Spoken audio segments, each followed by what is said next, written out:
Have you ever looked at your blood pressure reading in the morning and felt a wave of pure frustration? You took your medication last night, you've cut back on the salt, you've been trying to eat right, and you even went for that walk yesterday. You are doing exactly what your doctor told you to do. And yet, that little black screen looks back at you with the same stubborn numbers. It feels like a betrayal by your own body. If you're over 50 and that sounds familiar, I want you to take a deep breath. Today, we aren't going to repeat the textbook advice you've heard 1,000 times. Instead, we are uncovering 5 hidden medical triggers that keep your numbers high even when you're doing everything right.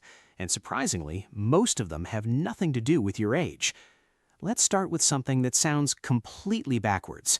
You might be eating too often. Now, before you think I'm telling you to go on a starvation diet, listen closely. Many adults over 50 pride themselves on eating healthy, small portions throughout the day. Oatmeal at 8 a.m., a handful of walnuts at 10:30, a light lunch at 1, an apple at 3:30. It looks perfect on paper, but here's what happens inside your body. Every single time a crumb of food enters your mouth, your body releases a hormone called insulin.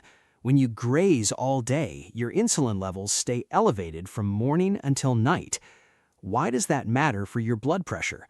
Because clinically, high insulin signals your kidneys to hold on to sodium instead of flushing it out. You can cut all the salt you want from your dinner, but if your insulin is constantly high, your body will stubbornly hoard every milligram of sodium it can find. Sometimes the most powerful change isn't what you eat. It's giving your body a 5 or 6 hour window where it doesn't have to digest anything at all. The second trigger is something you might be neglecting right now because you simply don't feel it: mild dehydration. Here's a biological reality of aging that many adults are never told. As we cross 50, our body's natural thirst mechanism becomes weaker. In plain English, your brain stops sending the "I'm thirsty" signal even when your cells are running dry. When you are even mildly dehydrated, your blood volume drops and your blood physically becomes thicker. Think of your heart like a water pump. Pumping clean water through a pipe is easy. Pumping thick mud requires double the force. That extra force is what registers on your arm as high blood pressure. If you're only drinking water when your mouth feels dry, you're already too late. Let's talk about the one trigger that no doctor can measure in an office, but heavily impacts your daily average. It's what I call the cuff anxiety. Think about your routine. You sit down to check your blood pressure. You feel a little nervous about what the number will be. The cuff tightens, your heart rate slightly ticks up. The screen flashes a high number. You see it, you get frustrated or worried, and you think, let me check it again in 2 minutes. But during those 2 minutes, your body has just flooded your bloodstream with a tiny burst of adrenaline. Your blood vessels constrict, you take the second reading, and it's even higher. Your body does not know the difference between a real emergency and the anxiety of looking at a medical monitor. You aren't tracking your resting blood pressure anymore. You're tracking your fear of the machine. Now, let's address the elephant in the room, and I want to be entirely respectful here. Extra weight. This has absolutely nothing to do with vanity. At this stage of life, nobody cares about looking like a fitness model or fitting into a swimsuit. This is pure mechanics.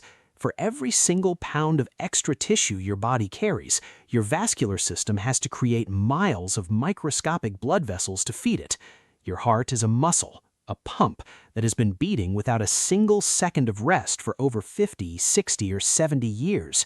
When you ask it to pump blood through miles of extra piping every single second, the baseline pressure inside that system has to rise. Losing weight after 50 is incredibly difficult, we all know that, but viewing it not as a cosmetic goal, but as a way to take the literal mechanical weight off your tired heart changes the entire battle. Finally, the fifth reason your blood pressure stays high is because you might be treating it like a static test score. Blood pressure is not a fixed number. It fluctuates every hour. It changes based on the temperature of the room, how recently you used the bathroom, the position of your back against the chair, and whether you're talking. When you become obsessed with chasing a perfect 120/80 every single time you sit down, you miss the bigger picture. The goal isn't a perfect reading in the morning. The goal is creating a lifestyle where your body feels safe enough to lower its baseline over time. If you're over 50 and you've been doing everything right, don't lose heart. High blood pressure doesn't mean you're failing. It often just means there's a hidden internal valve that needs a minor adjustment. So let's do an experiment together. Tomorrow morning, before you wrap that cuff around your arm, do me a favor. Drink 1 full glass of water. Then sit quietly in a chair with your feet flat on the floor for exactly 5 minutes. No phone, no TV, no talking. Just quiet. Then press start. Try this for the next 3 days and comment below with how your numbers respond. I read your stories and they show us all what's truly possible.